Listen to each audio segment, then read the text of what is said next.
guys, it's been a while since I've done these. I've been a little bit busy, but I think I found one I hope I haven't done before. I'm going to do the chicken and broccoli in the Instapot. So if you have an Instapot, this is a great easy recipe. So what you're first going to do is get your Instapot out, and you're going to turn it on to the saute version. And as that's going and warming up, put 2 tablespoons of butter, margarine, whatever you prefer, in there, and we're gonna melt that down. I'm gonna go grab my spatula thing.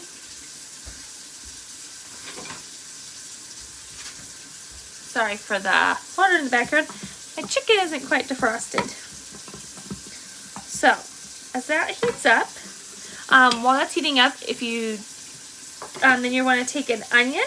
You're going to want to mince that or cut that up or chop that up, because as soon as this butter melts in there, you're going to saute those onions and soften them up. Oh.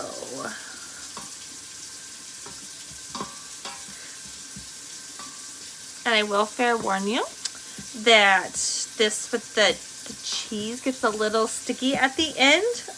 So fair warning, if you might even contemplate before you put everything in, maybe even spraying a little bit around the outside so that it doesn't stick so bad, because once you put the cheese in, it gets a little sticky and stringy.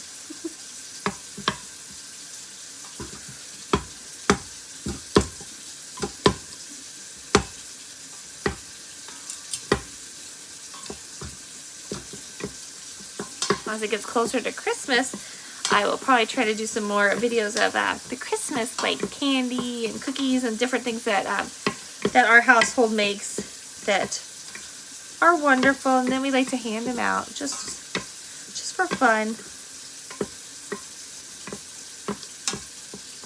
It's hard to believe we are already in November, only a few weeks until Thanksgiving. And then I may have to show you my wonderful dressing or stuffing recipe, however you want to look at. I love it. It's my favorite thing. I look forward to it. So my butter is melted, so I'm going to add my onions, my chopped onion, and we're going to saute those.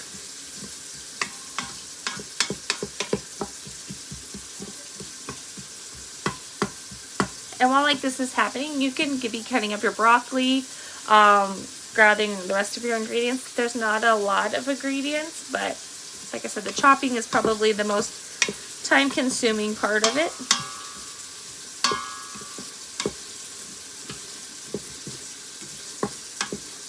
And then we love our Instapot and our air fryer. I'm trying to think of some air frying recipes that I haven't done. If you can hear me over my dogs. So if you have an air fryer that you could try it, like. Really? Come on. We like to do a lot of frozen foods in the air fryer.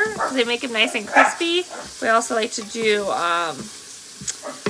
like chunked up, like chopped up potatoes. Like I love doing let's see, sweet potatoes in there. Little toss them in some olive oil. Put some salt and pepper in with it and some paprika, and put them in there for, I don't know, maybe, depends on how small you make them, maybe 10-15 minutes. They're so good. Okay, now that the onions have started to saute, we're going to add our garlic. And it looks like I need more garlic. I don't mess with chopping up my garlic. I just buy the already minced ones. Because I don't want to smell like garlic all night. So you're going to put 2 garlic cloves, which, where does it say? The other one says how much, says what? A half a teaspoon is approximately 1 clove. So 1 teaspoon of garlic. I measure with my heart on the garlic because I love garlic, so it might be a little over a teaspoon. But I like my garlic. Fogging up here. You're going to saute that for about a minute. And then we're actually going to add the rice also at this time and saute it all in there. If I can find scissors, show them the rice. The rice that you use is a risotto. You can use regular rice. I don't see why it would be any different, but we like to use the risotto. And you're going to put, let's see, 1.5 cups in.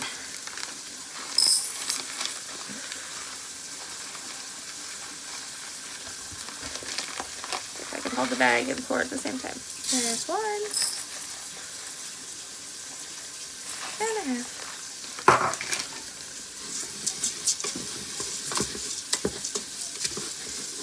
I think just kind of brown it up if you can a little.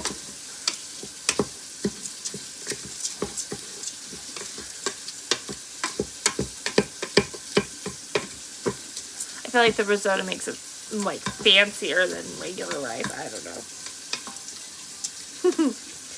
It's probably just me. And then you're going to need a total of 4 cups of chicken broth. Like I said, I always try to use the low sodium. And one of these is 4 cups, so it's perfect. But the only thing is, my children are loud. Okay.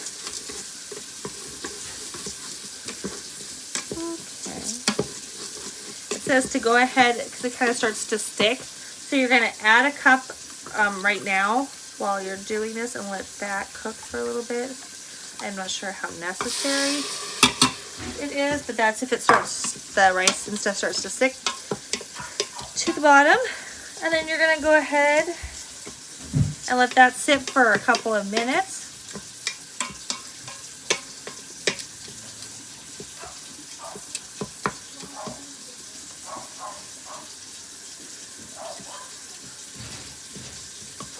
And go get my chicken.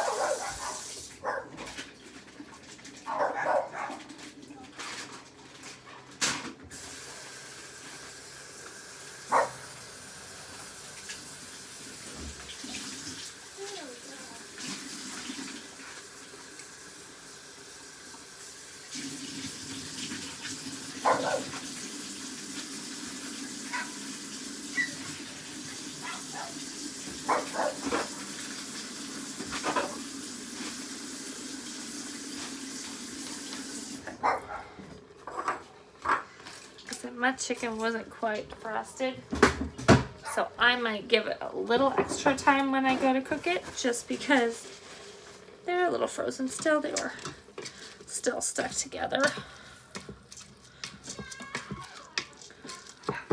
So this is what it should kind of look like at this point.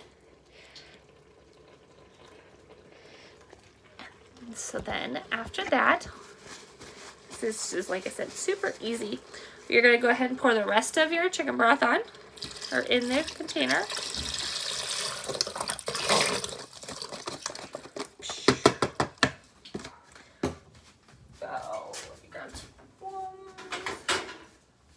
Then you're going to go ahead and salt and then lay the chicken on top. So, like I said, I just kind of, I lost my salt. Kind of salt the chicken breast a little, and a little in the pot.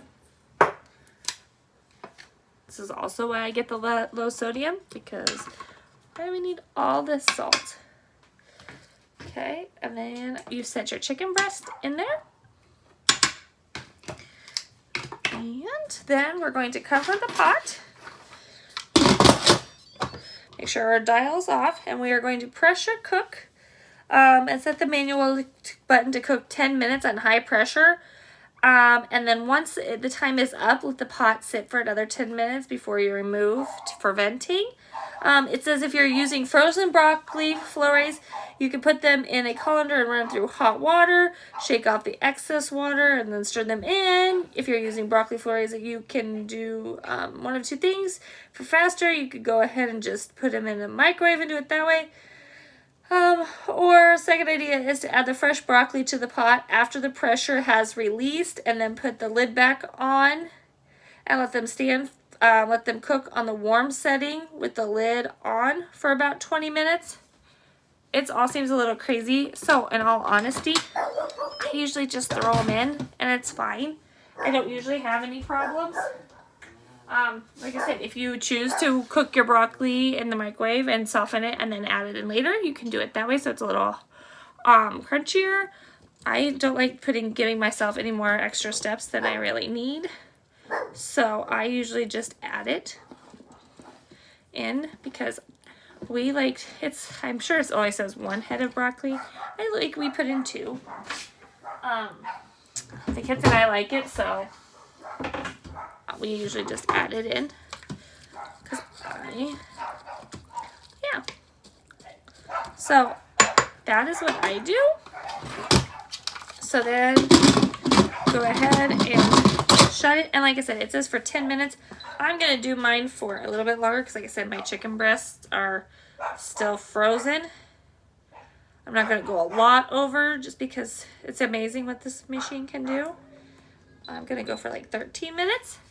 So then once the pressure is released, or as the timer goes off and you let the pressure release for 10 minutes, then all you're going to do is take the chicken out, shred it up, add it back in the pot, and then add your cheese and salt and pepper. It says 6 ounces of cheddar cheese. We like using mozzarella with ours. You can do however you like, but that is a quick and easy meal. And so I hope you guys enjoy. Thanks.